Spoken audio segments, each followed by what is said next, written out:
कर्म सबको ही करना है। हमारे शास्त्र कभी नहीं कहते कि तुम कर्म को छोड़कर केवल धर्म में ही चले जाओ। बिना कर्म के धर्म हो ही नहीं सकता। तो हमारे शास्त्र, हमारे धर्म ग्रंथ क्या सिखलाते हैं?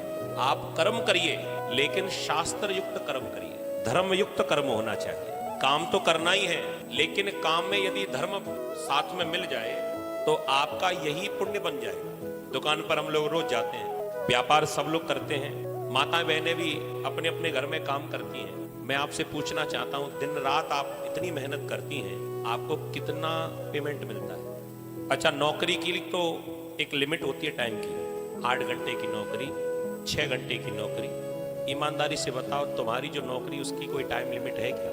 कोई लिमिट नहीं है। बराबर काम करना है। घर का कोई सदस्य 9 बजे भी आया है तो उसके लिए तैयार, कोई बेटा तुम्हारा रात को 11 बजे भी आया है तो उसके लिए भी गर्म गर्म भोजन बनाकर तैयार, कभी पहले से बनाकर नहीं रखती। और बेटा कितना भी कहे, माता जी आप क्यों जागती हो, आप तो बनाकर रख दिया करो, मैं उठाकर खा लूंगा, लेकिन माँ का मन नहीं मानता। और तो और रात को अगर 2 बजे भी घर का कोई सदस्य आता है तो उसके लिए तत्पर तैयार खड़ी रहती है। लेकिन मैं आपसे पूछना चाहता हूं, बदले में आपको क्या मिला? इसका मतलब ये नहीं कि कल से सारे काम छोड़ दोगे आप। बदले में कुछ प्राप्त हुआ? कर्म तो किया, लेकिन बदले में हासिल कुछ नहीं, प्राप्त कुछ नहीं हुआ।